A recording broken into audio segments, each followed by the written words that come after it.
દર્પણનો દરબાર આજે શુભ દિનાંક 27મી જૂન 2024 ને દેવોનો વાર બૃહસ્પતિવાર ગુરુવાર શ્રી કૃષ્ણકુમારસિંહજી અંધોદ્યોગ શાળા અને રાષ્ટ્રીય અંધજન મંડળ ભાવનગર જિલ્લા શાખાના સંયુક્ત ઉપક્રમે હેલન કેલરની 144મી જન્મ જયંતિનો ઉપક્રમ અને એ નિમિત્તે આજે અત્રેથી થશે જ્યેષ્ઠ માસના ઉત્તમ પવિત્ર દિવસોમાં દર્પણનો દરબાર એક વિશેષ વાર્તાલાપ.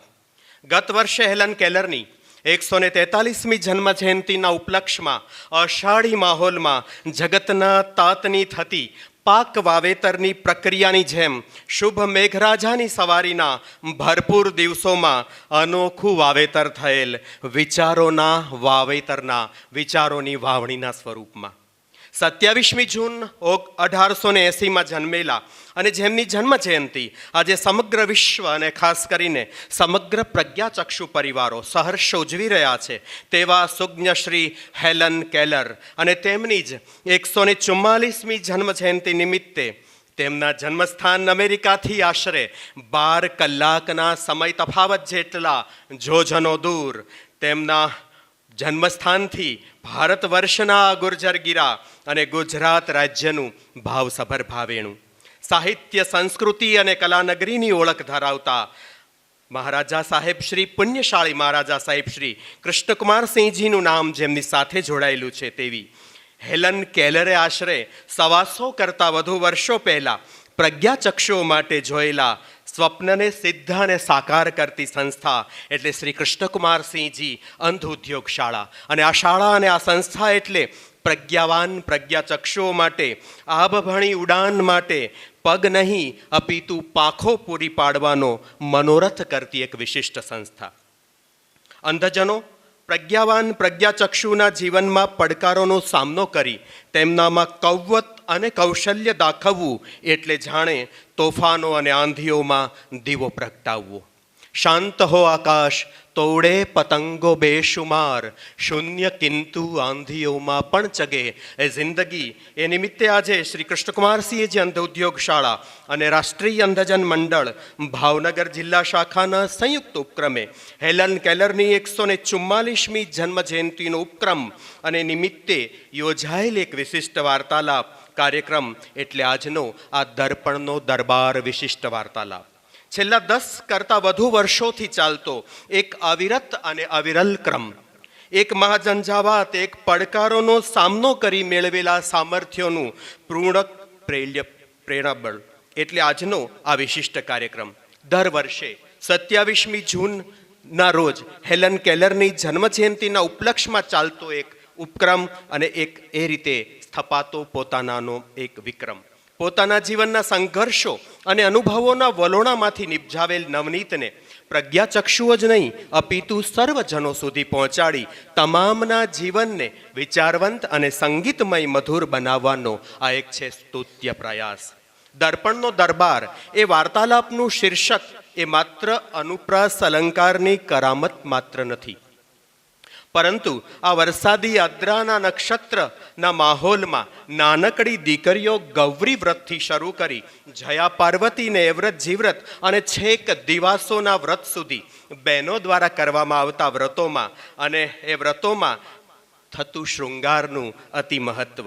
આ શૃંગારનું એક અભિન્ન અંગ છે દર્પણ કહેતા અરીસો.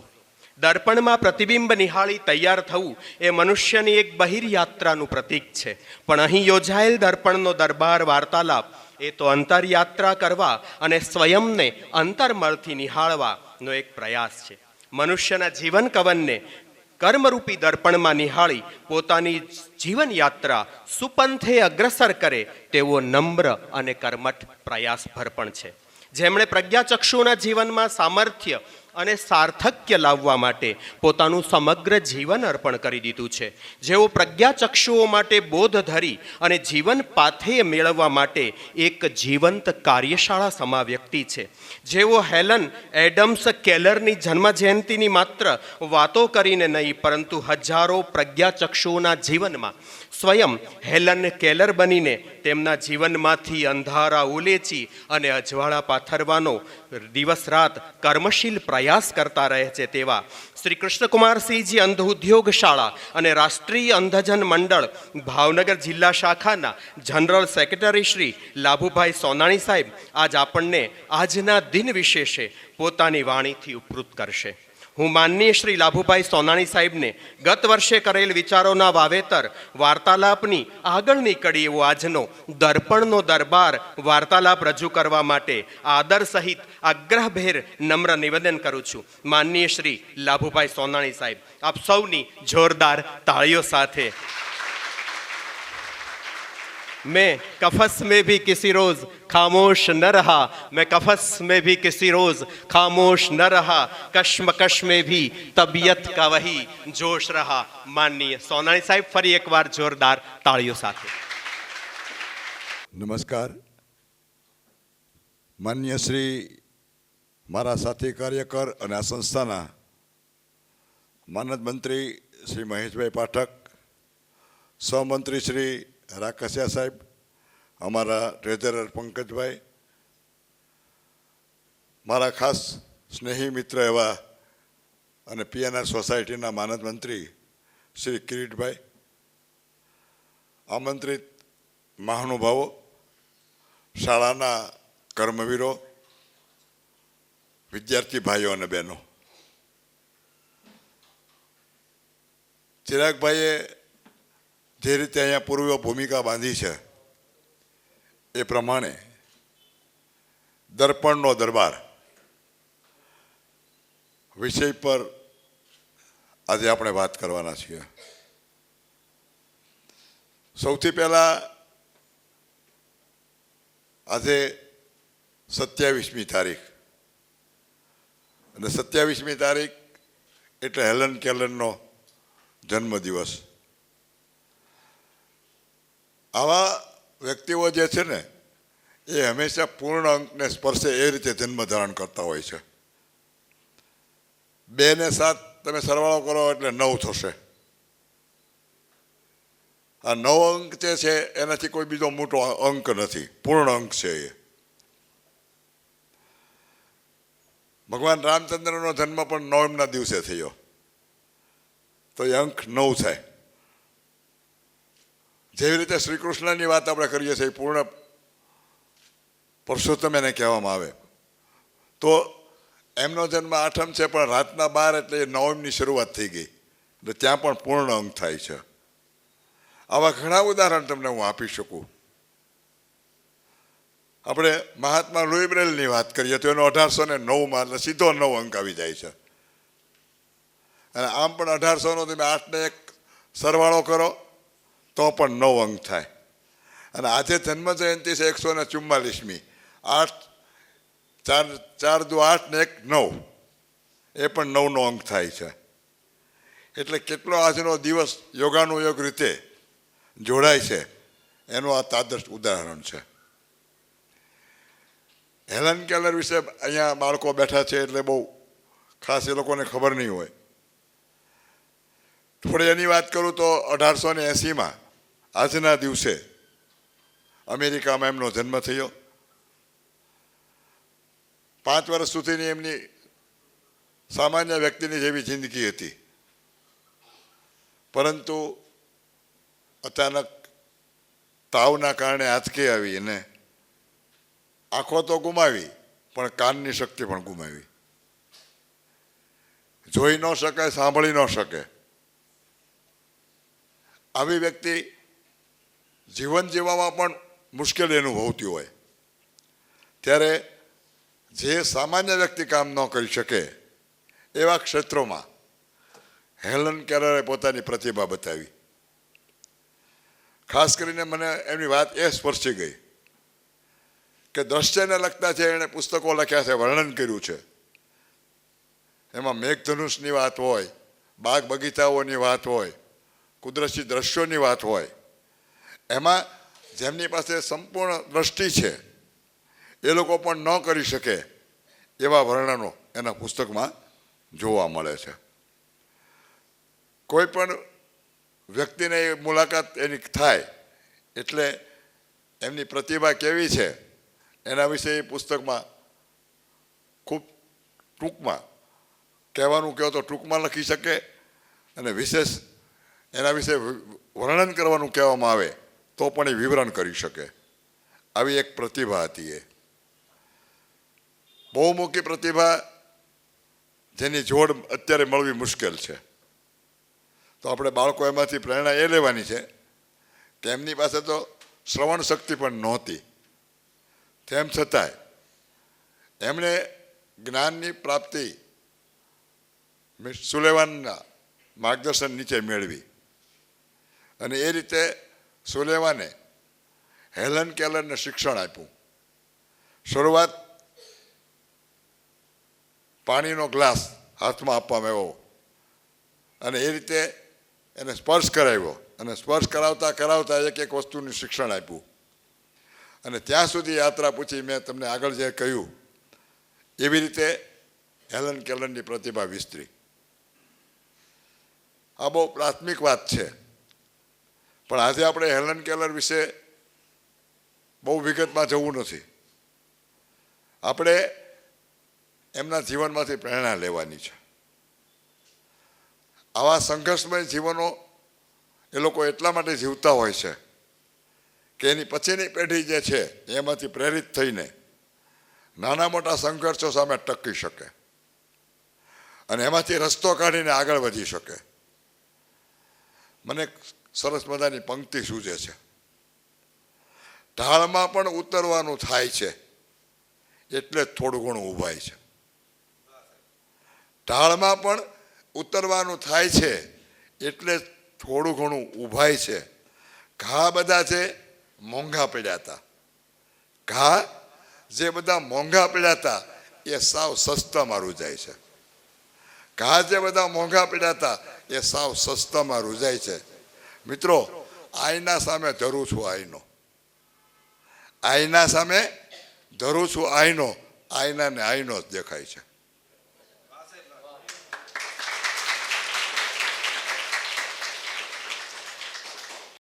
આઈના સામે ધરું છું આઈનો. આઈનાને આઈનો જ દેખાય છે. કારણ એટલું છે કે આઈના મેં આઈનો હોય તો આઈનો જ દેખાય. તમને જો એક વખત દુઃખ નજરે ચડી ગયું તો સર્વત્ર દુઃખ દેખાશે. એક વખત તમને જો સુખ દેખાઈ ગયું તો સર્વત્ર તમને સુખ દેખાશે.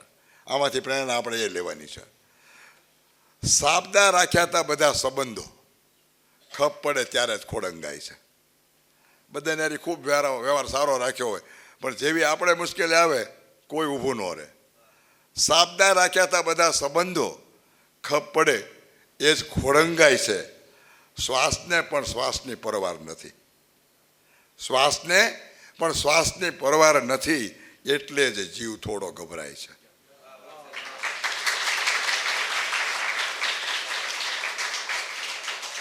મિત્રો, શ્વાસને પણ શ્વાસની પરવાર નથી એટલે જીવ થોડો ગભરાય છે. મને કેવું છે કે માણસને માણસની પડી નથી. માણસ આજે સહકાર માટે તડપે છે અને બીજી તરફ લાખો રૂપિયા આપણે બરબાદ કરીએ છીએ. કેટલોક માણસો ભૂખ્યા મરે છે તો બીજી તરફ અનાજનો બેફામ બગાડ થાય છે. એટલે જ હું કહું છું કે શ્વાસને પણ શ્વાસની પડી નથી એટલે જ જીવ થોડો ગભરાય છે. આગળ કહેવું છે, ભાષાની ભાગોળે શબ્દની માંડી છે દુકાન. આ ખોલી છે દુકાન તમારી સામે. ભાષાની ભાગોળે શબ્દની માંડી છે દુકાન. અંતરના ઓરડે જાયમો છે આજ અર્પણ દર્પણ ને સમર્પણનો દરબાર. ભાષાની ભાગોળે શબ્દની માંડી છે દુકાન. દુકાન એવી જામી ગઈ છે ને કે અંતરના ઓરડે જાયમો છે અર્પણ દર્પણ અને સમર્પણનો દરબાર. અંતરની આંખો ખોલી દર્પણમાં જોયો છે એનો શણગાર. અંતરની આંખો ખોલી દર્પણમાં જોયો છે એનો શણગાર. માયાના ડુંગર નીચે છુપાયો છે એનો દીદાર. માયાના ડુંગર નીચે છુપાયો છે એનો દીદાર. જીવની મુક્તિ માટે મિત્રો ઘણા કર્યા છે વિચાર. જીવની મુક્તિ માટે ઘણા કર્યા છે વિચાર. જીવ ક્યારેય મુક્ત થઈ શકે જ નહીં. આ વિચાર કરવાનો કોઈ અર્થ નથી.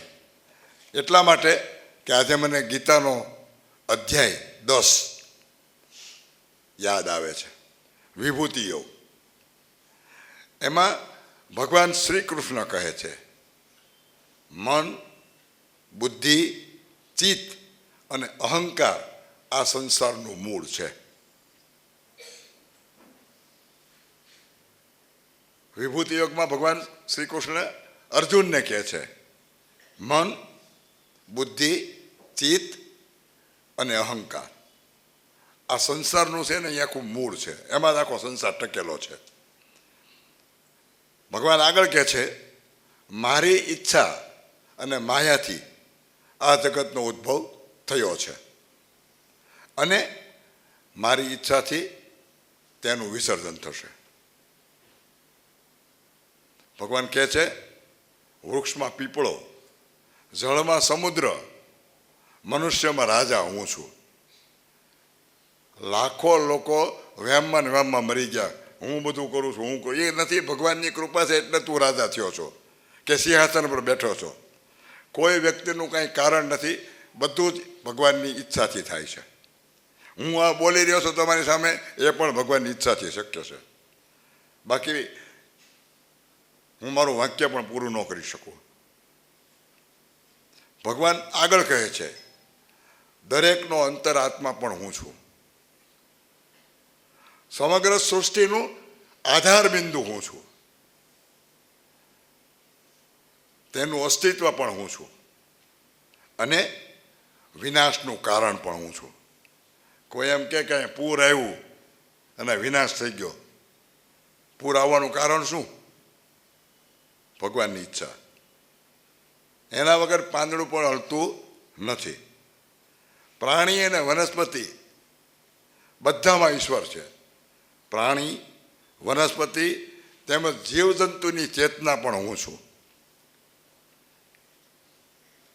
આપણે કોઈ પણ જીવને જ્યારે મારીએ છીએ ને ત્યારે સમજવાનું કે એ જીવને નથી મારતા આપણે, પરંતુ ઈશ્વરના અંશનો નાશ કરી રહ્યા છીએ. ટૂંકમાં અત્ર તત્ર સર્વત્ર હું છું. તમામ જગ્યાએ ભગવાન શ્રી કૃષ્ણનો વાસ છે. સેવકથી શરૂ કરીને રાજા સુધીની ભૂમિકા ઈશ્વરની છે. ત્યારે મને એક વિચાર આવ્યો આજે કે આ આખી જે સૃષ્ટિ ચાલે છે, સંસાર ચાલે છે, એમાં કોઈ શિક્ષકનો રોલ ભજવે છે, કોઈ ડૉક્ટરનો ભજવે છે, કોઈ એન્જિનિયરનો ભજવે છે. આ બધું તો ઠીક છે, પણ સૌથી કપરા કામો છે સફાઈનું કામ, મહેનતનું કામ, મકાન બનાવવાનું કામ, મજૂરી કરવાનું કામ. આ કામ પણ ઈશ્વરની કૃપાથી થાય છે. માનો કે બધા એમ કે મારે એન્જિનિયર બનવું છે, મારે કોન્ટ્રાક્ટર બનવું છે, તો પછી મજૂરી કોણ કરે? આ સૃષ્ટિનો અંત આવી જાય. સૃષ્ટિનો અંત નથી આવતો એનું કારણ એટલું જ છે કે ભગવાન કૃષ્ણ દરેકના હૃદયમાં જઈને જુદી જુદી કાર્ય કરવાની રુચિ એનામાં કેળવે છે. તમે વિચાર કરો કે એક માણસને બીજાની દાઢી કરવામાં મજા આવે, એક માણસને બીજાને ઇન્જેક્શન મારવામાં મજા આવે, એક માણસને બીજાની શસ્ત્રક્રિયા કરવામાં મજા આવે. આ શક્ય છે? કોઈક વાર વિચાર કરો, એક માણસ સતત રસોઈ જ કરતો હોય. હમણાં હોટલો બંધ થઈ જાય ને ઘરવાળાએ ના પાડતી છે કે આ રસોઈ નહીં બને, શું કરવું? પણ ન થાય, કારણ કે ઈશ્વરને આ સંસાર ચલાવવાનો છે, સૃષ્ટિ ચલાવવાની છે. અને એટલા માટે જુદી જુદી રુચિવાળા લોકોને એમણે અહીંયા મોકલ્યા છે અને સતત એના હૃદયમાં વસવાટ કરીને એવી રુચિઓ તરફ એનું ખેંચાણ કરાવી રહ્યા છે. એટલે મિત્રો આ સૃષ્ટિ ચાલે છે. જે લોકો અભ્યાસમાં તેજસ્વી છે એમાં પણ ભગવાન શ્રી કૃષ્ણ એમ કે હું જ છું. અને એમણે તો ત્યાં સીધું કીધું કે દુર્યોધનમાં પણ હું છું. અને એટલે જ એણે કીધું કે વિનાશનું કારણ હું છું. આપણે એમાંથી કાંઈ સંદેશ લીધો નથી. આપણે હંમેશા ગીતા બીજાને કહેવા માટે સમજીએ છીએ, પણ ગીતા એક એવો ગ્રંથ છે જે ઉતારવા માટે છે. મારે તમારે એમાંથી હૃદયસ્થ કરવાનું છે. ગીતા માત્ર સાંભળવા માટે કે ઉદાહરણ આપવા માટે નથી.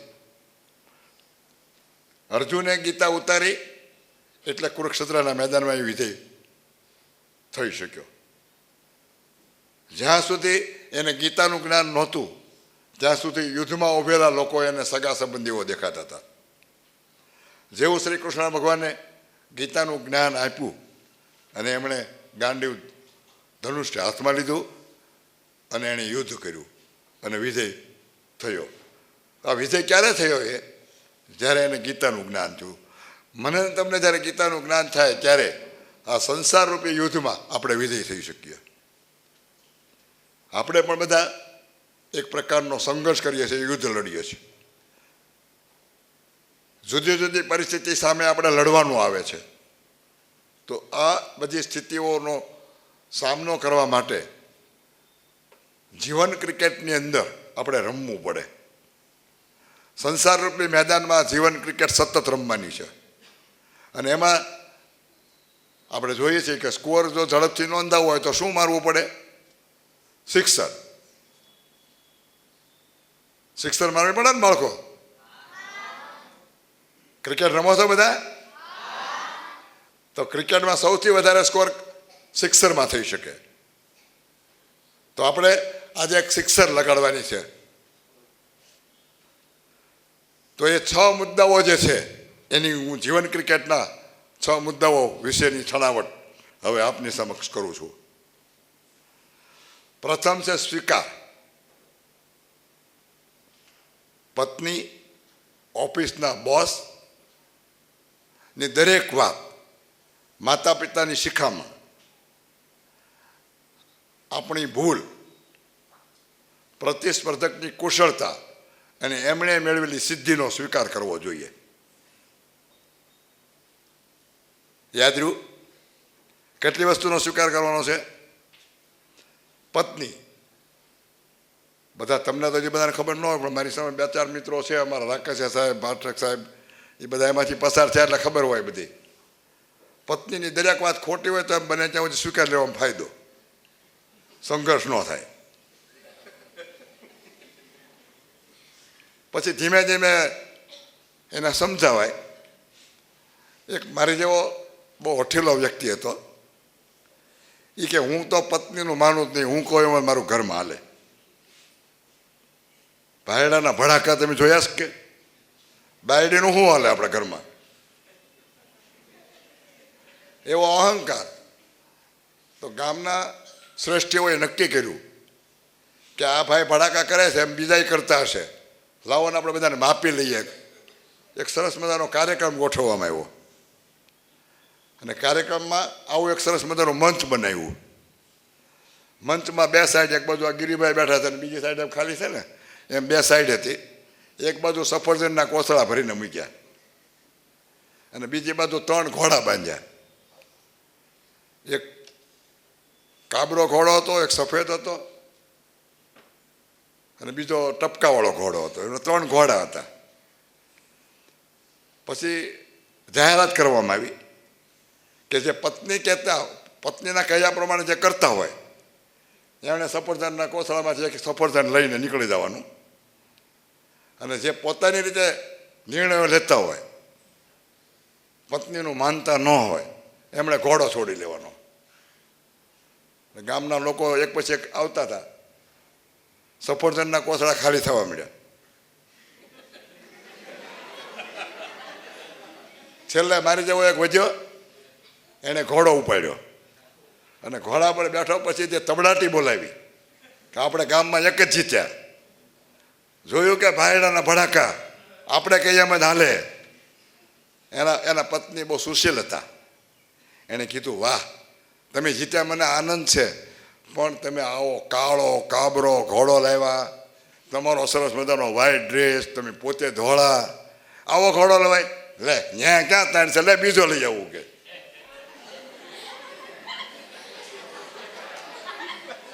બીજો ઘોડો લેવા ગયો એટલે ત્યાંના શ્રેષ્ઠીઓએ કીધું કે ભાઈ, સનમાનો સફરજન હાલતી ન થા,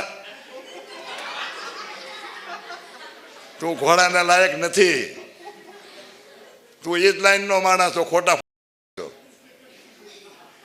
એટલે આપણે સમજીને જ તે પત્નીની વાત અને ઓફિસના બોસની વાત ધ્યાનમાં રાખવી જોઈએ. માતા પિતાની શિખામણ, માતા પિતા આપણા હિતમાં જ કહેતા હોય, આપણે આપણી ઉંમર પ્રમાણે એ વાત સ્વીકારી નથી શકતા અને ઘણી વખત આપણને એ ગળે પણ નથી ઉતરતી. તો એ વાત આપણે સમજવા જેવી હોય છે કે માતા પિતા આપણા હિત માટે શિખામણ આપે એટલે એની હંમેશા આપણે સ્વીકારી લેવાની. આપણી ભૂલ થઈ હોય તો ભૂલ હંમેશા સ્વીકારવામાં જ ફાયદો છે ને. ભૂલ નહીં સ્વીકારીએ તો આજ નહીં તો કાલે સ્વીકારવી પડશે. આપણો પ્રતિસ્પર્ધક હોય, જો એમાં સારી કુશળતા હોય તો એની કુશળતાનો સ્વીકાર કરી લેવો જોઈએ. અને એમણે જે સિદ્ધિ મેળવી છે આપણી સામે, હવે માની લો કે ફાઇનલમાં ભારત જીતે અને આફ્રિકાવાળા એમ કહે કે નહીં ભાઈ અમે જીત્યા છીએ, તો અહીં ચાલે? આજે અફઘાનિસ્તાન હારી ગયું, એ એમ કે નહીં ફાઇનલમાં અમે જશું, તો એ ચાલે નહીં. જે સિદ્ધિ છે એ સ્વીકારવી પડે બધાએ. બીજો મુદ્દો છે અવગણવું. કઈ વસ્તુનો આપણે અવગણના કરવાની છે?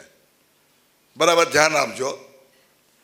તમારા વિશે થયેલી મનગઢ ટીકા, કોઈ એમ કે ફલાણો ભાઈ આવો છે, આ આવો છે, આપણે એવા ન હોઈએ તો એને અવગણી નાખવાનું, એમાં કંઈ ધ્યાન આપવાનું નહીં. બીજું, પાયા વિનાના આક્ષેપો. તમારી સામે તો ખોટા આક્ષેપો હોય તો એમાં પડવાની જરૂર નથી. ચારિત્ર વિરુદ્ધ થયેલી ટિપ્પણીઓ, તમે એવા ન હો તમારા ચારિત્ર વિશે કોઈ છાંટા ઉડાડે તો એમાં પણ ચિંતા કરવા જેવું નથી. આ બધું અવગણી આગળ વધતા રહેવું, એમાં આપણું ડાપણ છે. બીજી મારે એક બહુ મહત્ત્વની વાત કરવી સાથે મનોવૈજ્ઞાનિક રીતે. એક ધારણાનું વિજ્ઞાન બધાએ શીખવા જેવું છે.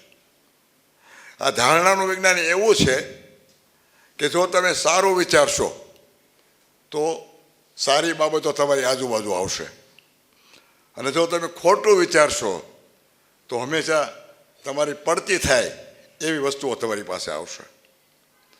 ધારણાનું વિજ્ઞાન એમ કહે છે કે સારા વિચારો કરવાથી તમને જે કંઈ તમારું નક્કી લક્ષ્ય હોય એની પ્રાપ્તિ માટેના ઉદ્ગમ સ્થાન સુધી તમને લઈ જવા માટેનો રસ્તો પ્રસ્થાપિત થાય છે.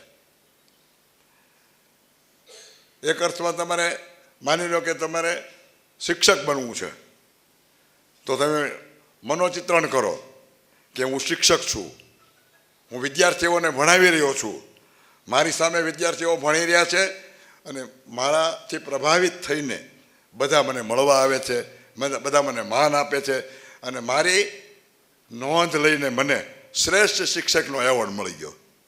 બસ એટલું મનોચિત્રણ કરો મનમાં. આજ નહીં તો કાલે તમે શિક્ષક પણ બનશો અને શ્રેષ્ઠ શિક્ષક બનશો.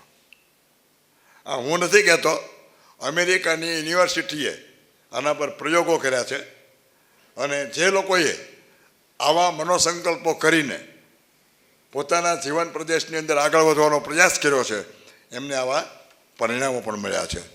તો પરિણામો મેળવવા માટે આપણું દ્રઢ મનોબળ હોવું જોઈએ. પણ જો તમે આનાથી ચલિત થઈ જાઓ, કોઈના વિચારોથી તમારી કોઈ ટીકા કરે એનાથી તમે નારાજ થઈ જાઓ તો તમારી જે પાટા પર દોડતી ગાડી છે ને એ પણ નીચે ઉતરી જાય, એમાં વાર લાગતી નથી. ત્રીજો મુદ્દો છે મજાક. કેવી રીતે મજાક કરશું? તો તમારા વ્યક્તિત્વને નીચું દેખાડવા જો કોઈ કંઈ બોલ્યું હોય અપશબ્દ તો એને મજાક તરીકે લઈ લો. એમાં બહુ વિચાર નહીં કરવાનો, કારણ કે તમે એવા છો જ નહીં. આવા ઉચ્ચારેલા શબ્દો જે છે એનાથી નારાજ થવાના બદલે તમે એ શબ્દ પ્રત્યે બેજાન બની જાઓ. શક્ય હોય તો આવા વિધાનો હાસ્યરૂપી શસ્ત્ર વડે તોડી નાખો. માની લો કે તમારા વિશે કોઈ એક ટિપ્પણી કરી જે ખોટી છે તો એને હસી કાઢો, એના પ્રત્યે કાંઈ વિચાર કરશો નહીં. કારણ કે કાલ્પનિક વિધાનો જે છે એ તમારું ચારિત્ર ખંડિત કરી શકે નહીં. કારણ કે મનગઢ વાતો છે, કાલ્પનિક છે, એમાં કાંઈ પડવાની જરૂર નથી. આવા બોલાયેલા શબ્દો હંમેશા આપણે મજાક તરીકે લેવા.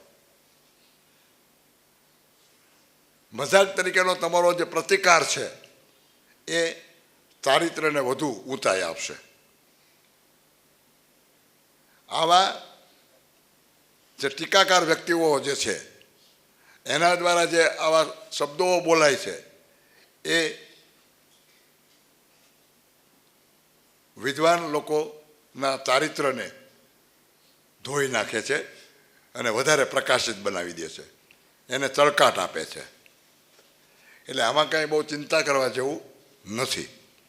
બીજી વાત છે, ગુસ્સો નહીં પણ જુસ્સો રાખો.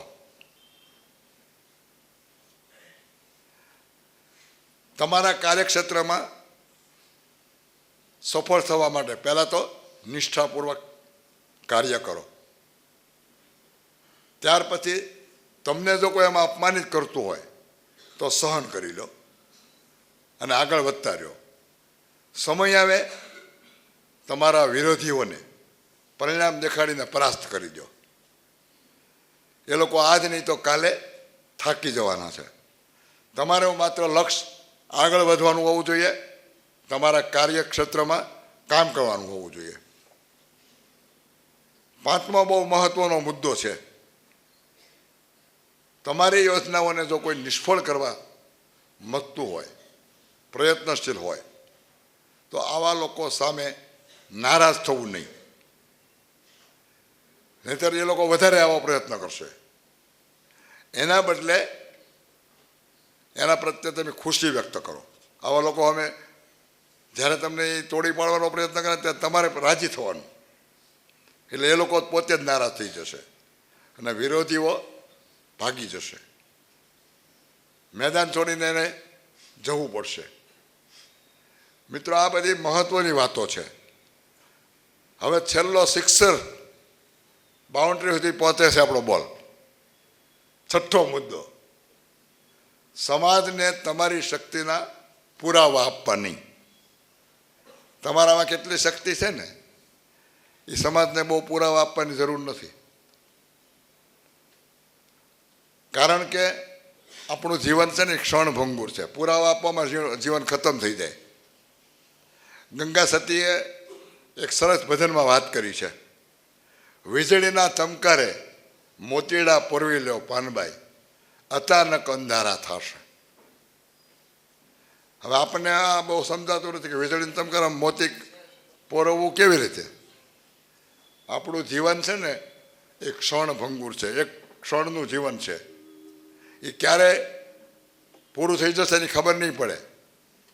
તો જે તમારા સત્કાર્યો કરવા છે એ આ જ સમય દરમિયાન કરી લો. જોતેરે જોતામાં દિવસો વહ્યા જશે. 21,600 કાળ ખાશે. એક દિવસના 21,600 શ્વાસ હોય છે આપણા.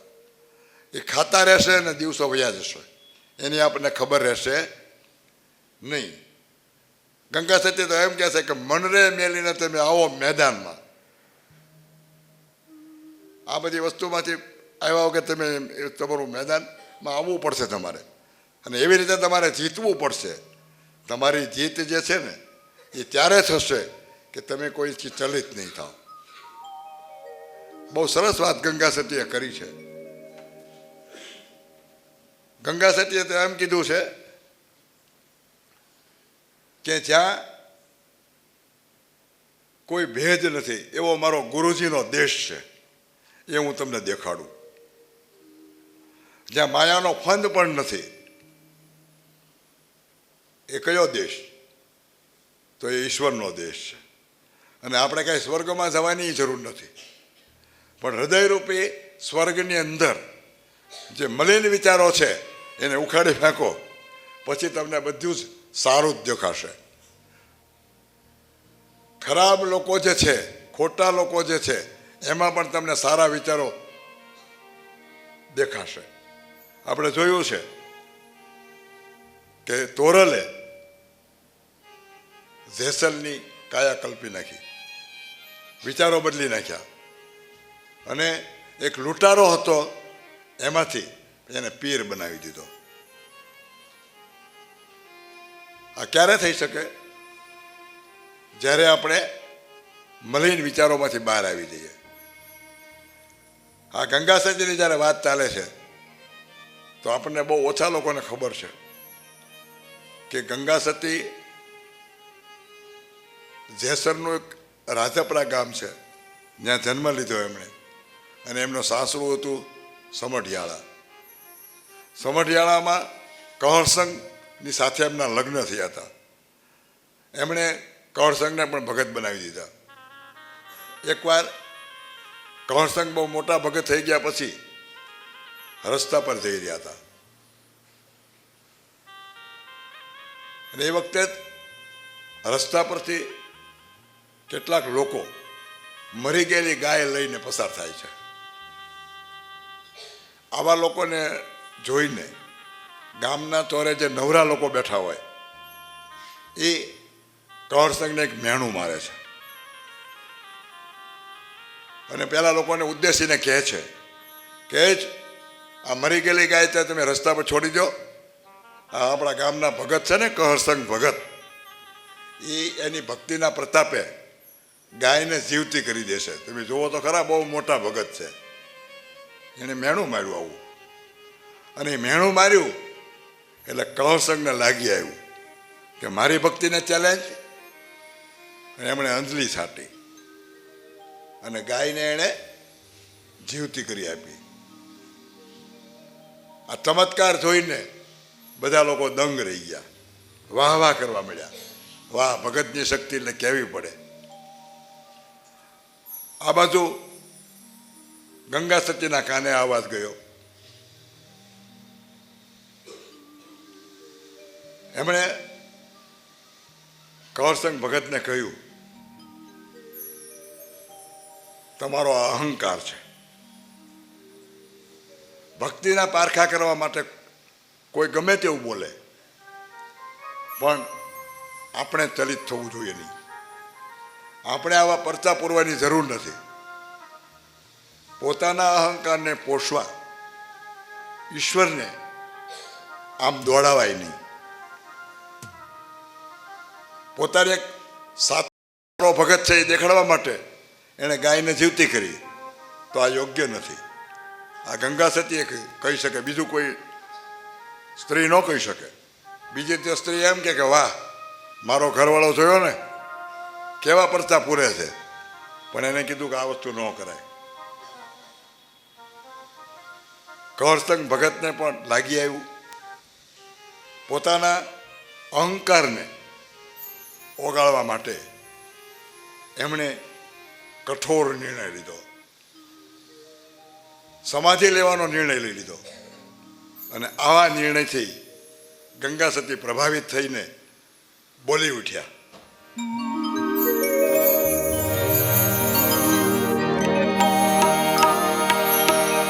રજકણ તારા જોને રજણશે અને રણમાં ઉડે રે.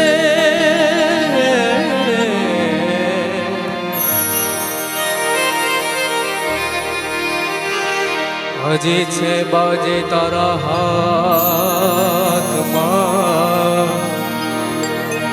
અરે રે માટે ચેત ચેત ચેત ચેત ડરતો છે. મેરુ તો ડગે પણ છે ના, મને ડગે નહીં પાન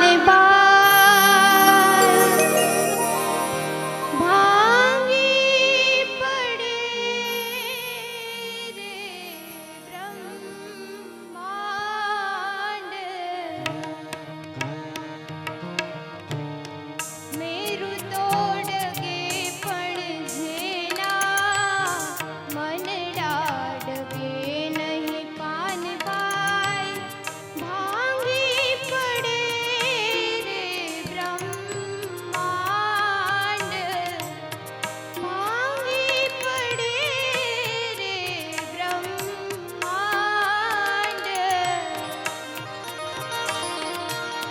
વિપત પડે છતાં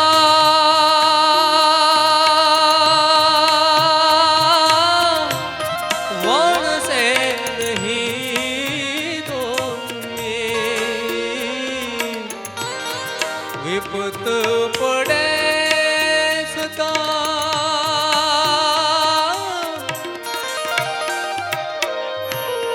વણસે નહીં સોઈ.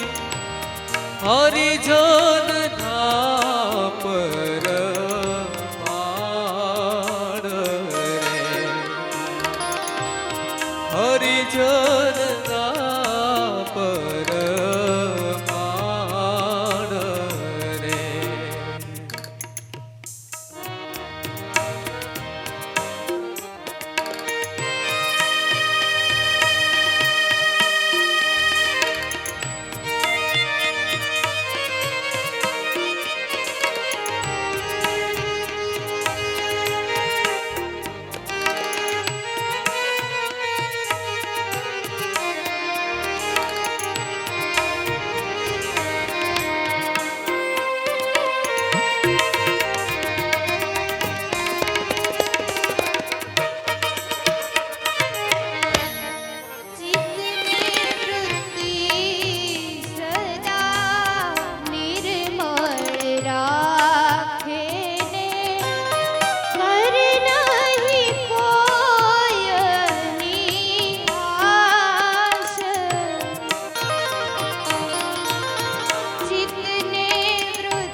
દાન દેવે તોય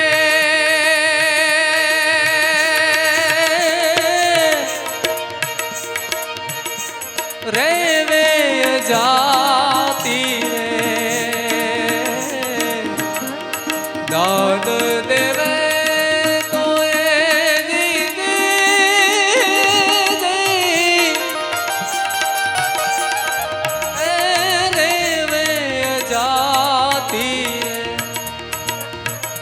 ઈ તો રાખે રે વચનમાં વિશ્વાસ રે. ઈ તો રાખે રે વચનમાં વિશ્વાસ રે. મેરુ તો ડગે પણ છેના મને ડાડગે નહીં પાન પાય ભાંગી પડે રે બ્રહ્માંડ ભાંગી પડે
મેરું તોડ કે પણ છેલા મનડા ડગે નહીં પાનમાં ભાંગી પડે રે બ્રહ્માંડ ભાંગી પડે રે બ્રહ્માંડ ભાંગી પડે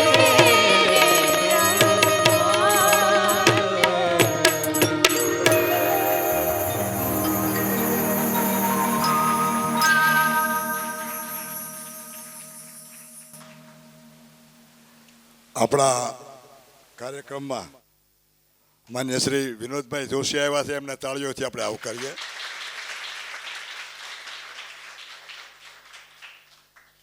ધન્યવાદ બેટા અંકિતા, રાજુભાઈ.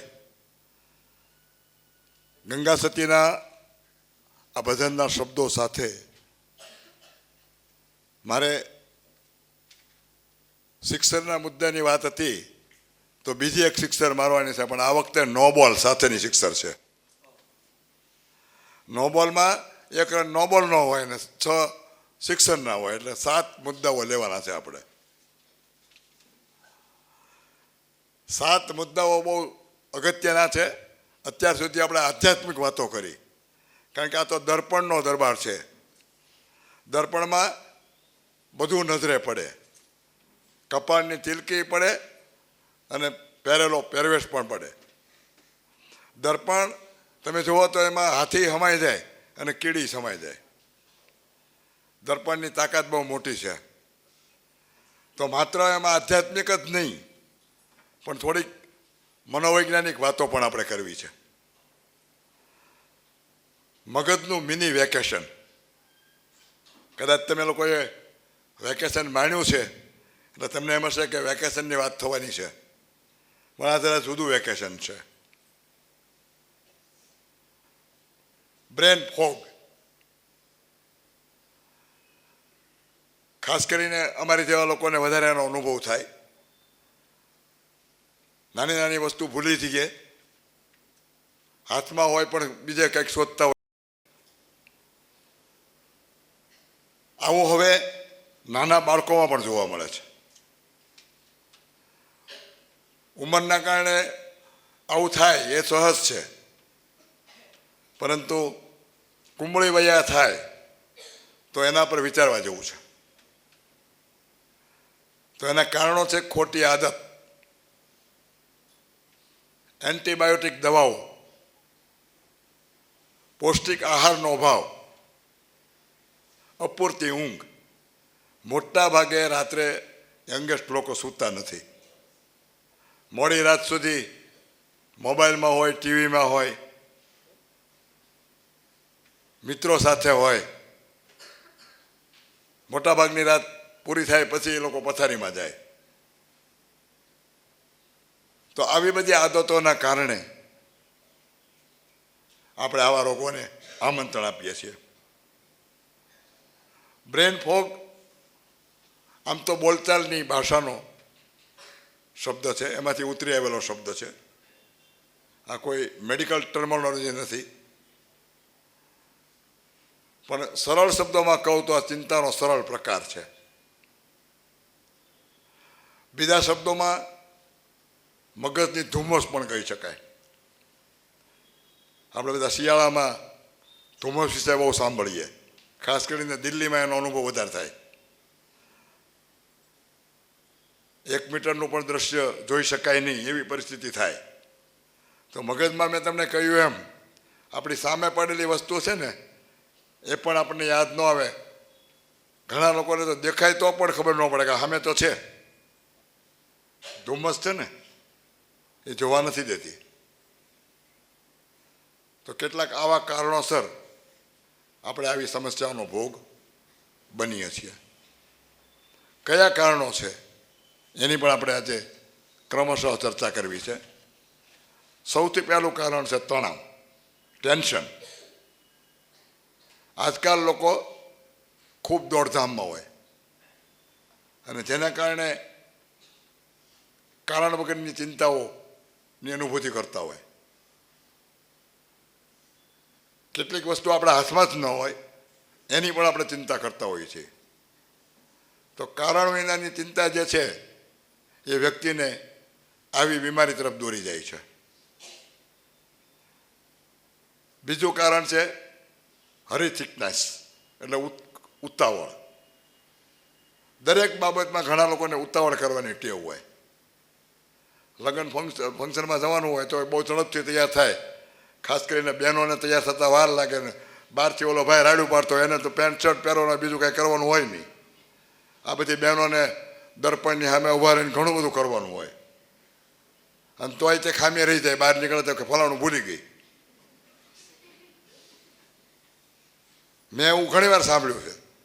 1 કલાક બગાડી હોય અરીસાની સામે ઊભા રહીને, છતાંય બહાર આવે તો મારું ફલાણું તો રહી જ ગયું. ઘણા તો કપાળમાં તાંડલો કર્યા વગર નીકળી જાય, પછી ખબર પડે. તો પુરુષો મોટાભાગે એવી ઉતાવળો કરતા હોય. આના કારણે બ્લડ પ્રેશર પણ વધે. આજકાલ બધા એમ કહે ને બ્લડ પ્રેશર બહુ વધી ગયું છે અને રોજ એક ગોળી ખાવી પડશે. મારી દ્રષ્ટિએ આ એક તૂત છે, આવી ગોળી લેવાની જરૂર જ નથી. તમે કારણ વગરના ટેન્શન છોડી દો. મેડિકલ પાસે એક વસ્તુ એવી છે કે તમે એક વખત શરૂ થઈ જાઓ ને તો પછી એની આદત પડી જાય અને એ ન કરો તો તમારું મગજ તમને શાંત ન પડવા દે. બ્લડ પ્રેશરની એક વખત તમે ગોળી લઈ લો તો જિંદગી જીવો ત્યાં સુધી તમારે ગોળી લેવી પડે. એના કરતાં ખોટી ઉતાવળ ન કરો. બધું સરળ, ઈશ્વરના હાથમાં છે. હું તમે કાંઈ કરવાના નથી. હા, એનો મતલબ એવો નહીં કે આપણે 11:30 પહોંચવાનું છે, ઉતાવળ નહીં, જાશું 5:30, તો એ ન હાલે. નિમિત્તતા તો હોવી જોઈએ પણ કારણ વગરની ઉતાવળ નથી કરવાની. આ ઉતાવળ જે છે એ આપણા સામાજિક સંબંધો પણ બગાડે છે. ઘણી વખત કોઈકના ઘરેથી નીકળી જાય છે બધું બહુ ઝડપથી, કે જે વ્યવહાર પૂરો ન થયો હોય, ઓલી બિચારી ચા બનાવવા ગઈ હોય, ખાંડ ન મળતી હોય, ચા ન મળતી હોય, ગેસનું લાઇટર ન મળતું હોય, મારે જવું છે, મારે જવું છે, જા તો.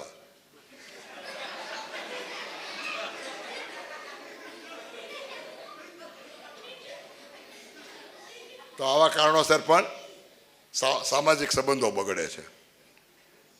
બીજું છે ઊંઘનો અભાવ. મેં આગળ તમને કહી દીધું, ઓછી ઊંઘ તમે જો કરશો તો આવા રોગ થઈ શકે છે. પૂરતી ઊંઘ લેવી જોઈએ. ખાસ કરીને યુવાનોને ઓછામાં ઓછી 8 કલાક, પણ રાતના હો. સાહેબ મારી ઘટે 8 કરીને દિવસે ન હોઈ જતા ક્લાસમાં.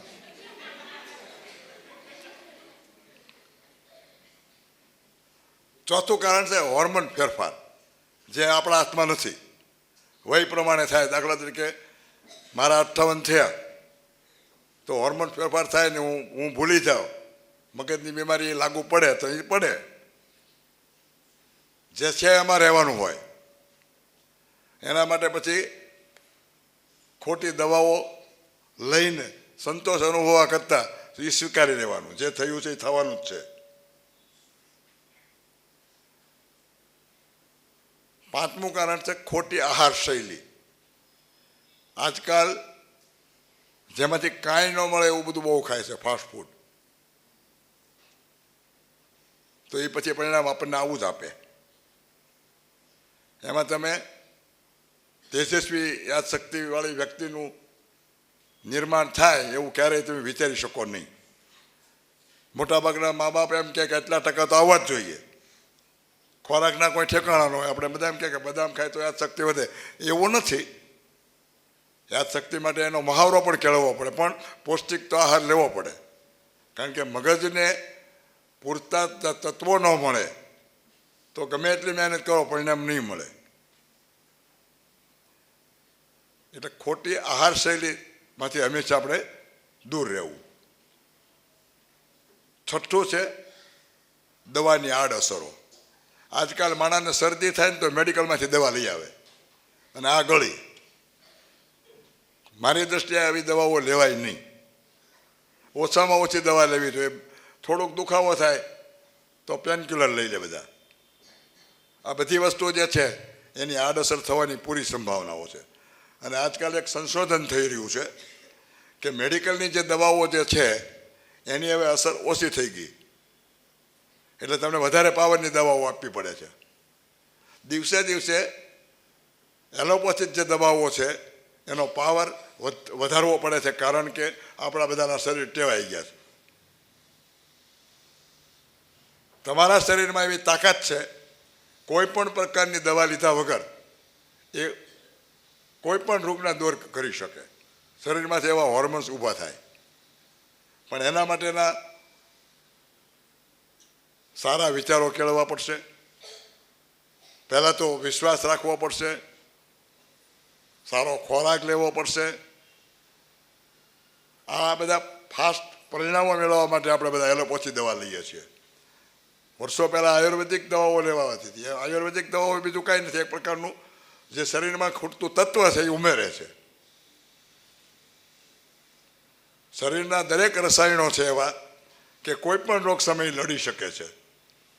પરંતુ આજકાલ આપણે એની વિજ્ઞાનના વિકાસ સાથે ઘોર ખોદી નાખી છે. અને હવે મોટાભાગના લોકો અમુક ઉંમરે પહોંચે એટલે દવાખાતો થઈ ગયો હોય થઈ જ ગયો હોય. મારી જેવી વયે તો કેટલી દવાઓ રાખતો હોય. સદનસીબે મેં આવી ટેવ પાડી નથી. હું હંમેશા ઈશ્વરમાં માનું છું અને બધા ક્ષેત્રની અંદર આગળ વધતા મેં એવું જોયું છે કે ઈશ્વરથી કાંઈ બીજું આ દુનિયાની અંદર છે જ નહીં. તમારે માત્ર તમારું કર્મ બજાવવાનું હોય છે. અને કર્મ બજાવ્યા પછી પરિણામ એના પર છોડી દેવાનું. પરિણામની આપણે ડિઝાઇન નથી બનાવવાની. ગંગા સતીએ એમ કીધું ને કે જાતિ રે ભાતિનો ન્યા નથી કોઈ વેશ.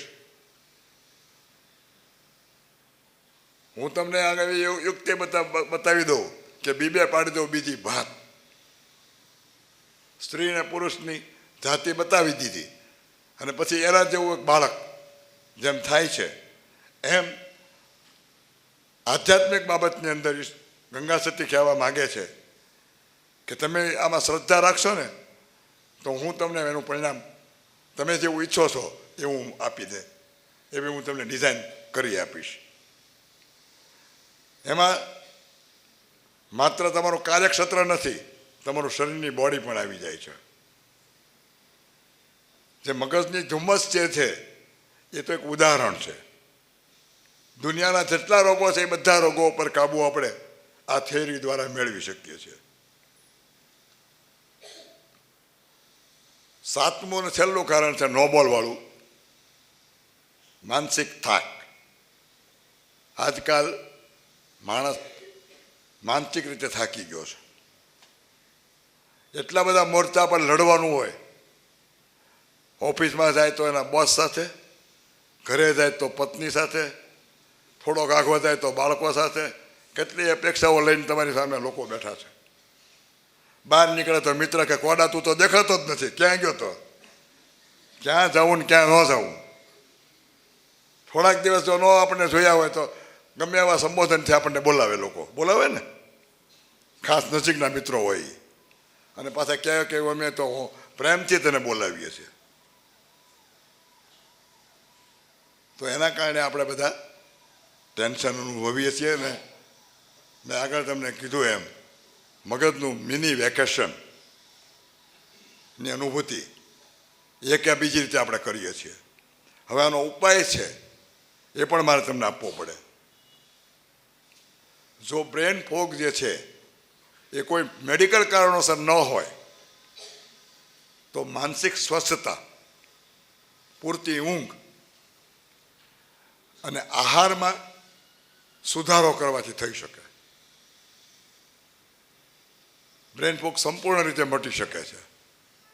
આટલી બાબતો જો આપણે કરીએ તો બધું આપણા તરફેણમાં પરિણામ આપે. તેનો મેડિકલ ઉકેલ પણ છે, પણ સૌથી સારો ઉપાય છે સ્વસ્થ મન. મન જો સ્વસ્થ હોય તો કોઈ પણ ક્ષેત્રમાં આપણે જીતી શકીએ છીએ. સૌથી સારો આ એનો ઉપાય છે. એટલે ગંગા સતીએ ગાયું છે, હરખ અને શોકની જેને હેડકી ન આવે, એને હરખય ન હોય ને શોકય ન હોય, આઠે પોર આનંદ. આપણે ટોટલ 24 કલાકના 8 પોર હોય, 3 કલાકના. એ 8 પોરમાં આનંદ અનુભવે અને હરખના શોકની હેટકી ન આવે, એને મગજની ધુમ્મસ તો નહીં, પણ કોઈ પણ પ્રકારનો રોગ થાય નહીં. એને કેન્સરય ન થાય, કોરોનાય ન થાય. જો કોરોનામાં મેં તો અનુભવ્યો છે. મારા પરિવારમાં 2 જણાને કોરોના થયો હતો. હું જેની સાથે પથારીમાં સૂતો તો મને કાંઈ અસર નહોતી થઈ. મેં કોઈ માસે નહોતું બાંધ્યું અને કોઈ પણ પ્રકારની કોઈ પ્રિકોશન નથી લીધું. દ્રઢ મનોબળ સાથે કોરોનાને હાંકી કાઢ્યો. ઇવન મારી પર સવાર જ થવા નથી દીધો. મારા વાઈફની સારવાર આઈસીયુમાં થતી હતી. પીપીટી કીટ વગર ડૉક્ટરો પણ ન જાય. હું 3 વખત એને મળવા જતો હતો રોજ. બહુ રાડો પાડે તો ક્યારેક માસ્ક બાંધું, એ લોકોને સારું લાગે એટલા માટે. હવે તમે એમ કહેશો કે આ બધી મેડિકલ વિરુદ્ધ વાત કરી રહ્યા છે. ડૉક્ટરોની સલાહને અવગણી રહ્યા છે. હું એ જરાય કહેતો નથી. દરેકના વિચારો જુદા છે, દરેકનું મનોબળ અલગ છે. જેની માનસિકતા સદ્ધર ન હોય એમણે માસ્કની પીપીટી કીટે પહેરી લેવી, પણ જેને જરૂર નથી એને આ કરવાની પણ જરૂર નથી. કારણ કે આ બધી ક્ષમતા જે છે એ તમારા શરીરમાં પડેલી છે.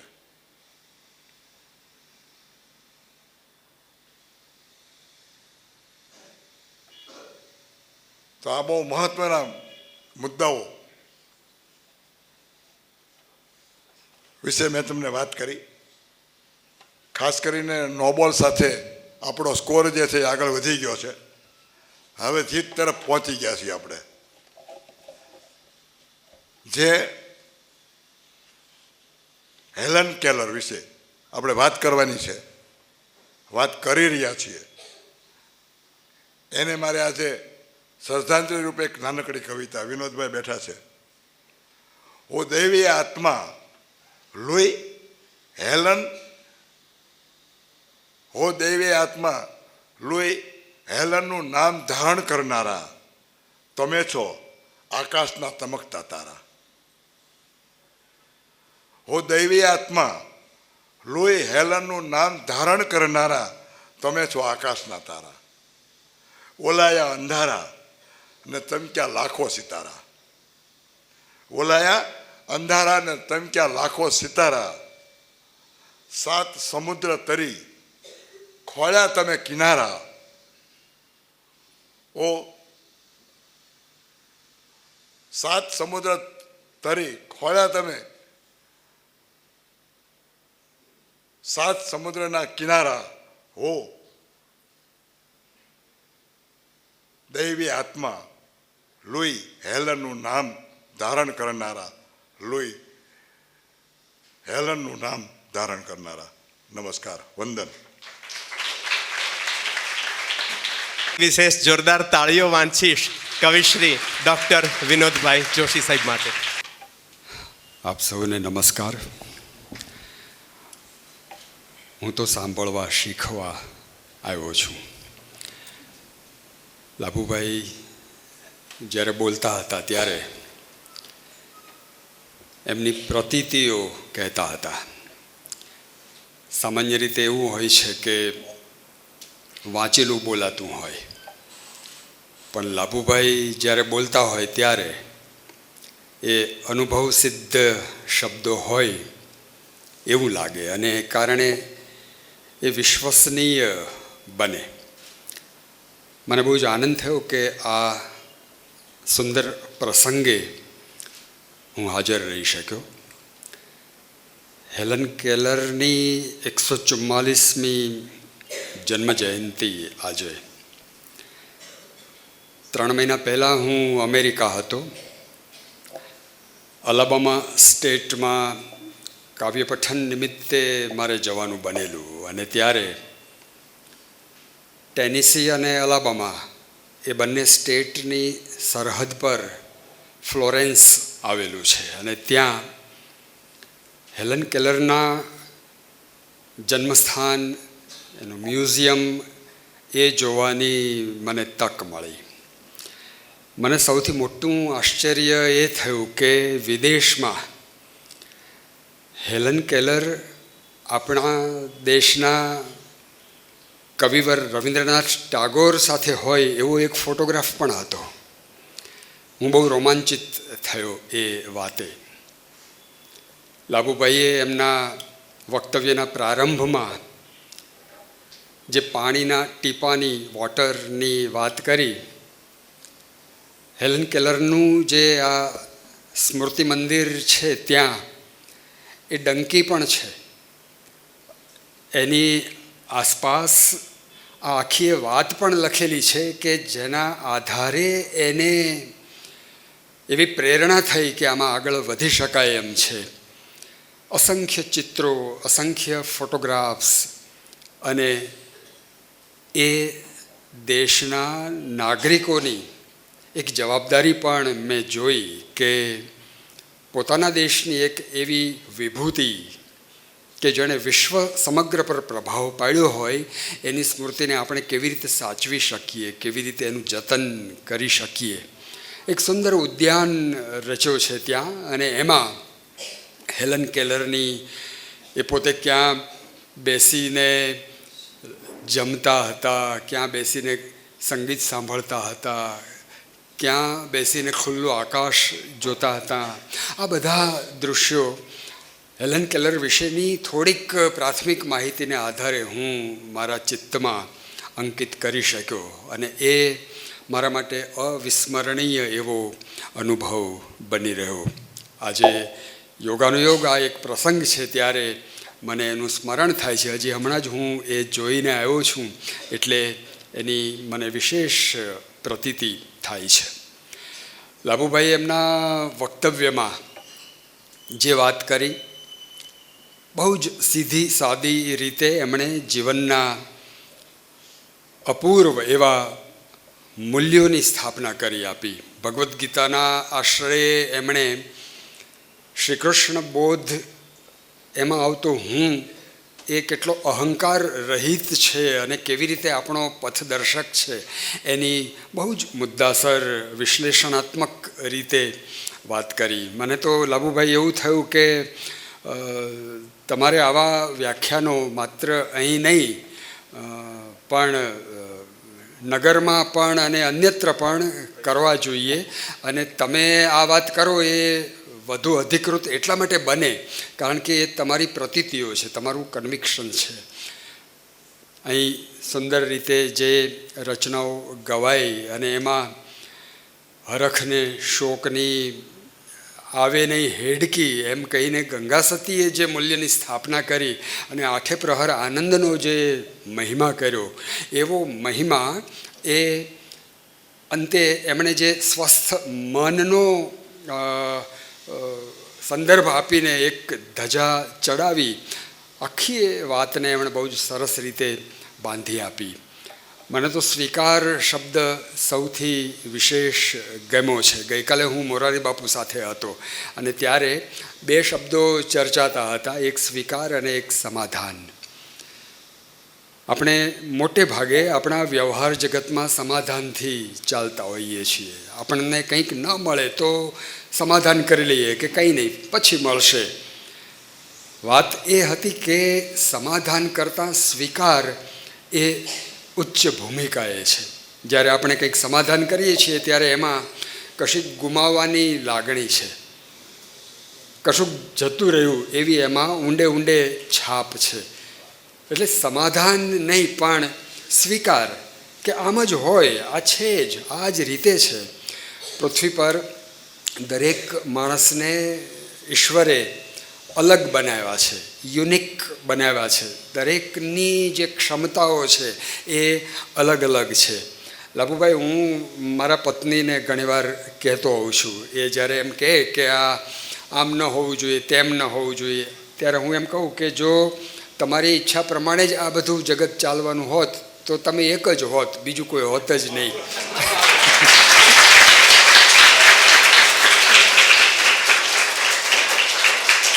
એટલે બીજા બધા છે એનો અર્થ જ એ કે એ આપણાથી જુદા છે, આપણાથી જુદું કરનારા છે, અને એટલે એનો સ્વીકાર કરવાનો છે, સમાધાન નહીં. સમાધાન કરશો તો આપણને અભાવ દેખાશે. એટલે આ એક વાતે હું તરત એમના વક્તવ્યમાં ઊંડો ઉતરી ગયો અને પછી છેક સુધી મારો એ પ્રવાહ એમના શબ્દો સાથે ચાલુ રહ્યો. સરસ કાવ્યો પણ, એ સ્વાભાવિક કવિ છે, હું જાણું છું એમને વર્ષોથી. એટલે મને બહુ સારું લાગે છે કે એક વ્યક્તિ પોતાના જીવન સાથેની નિસ્બત આટલી સરસ રીતે વ્યાખ્યાયિત કરી શકે અને આપણને પ્રેરણાના પિયુષ પાઈ શકે. મને બહુ જ આનંદ થયો કે આજના આ પ્રસંગનો હું સાક્ષી બન્યો.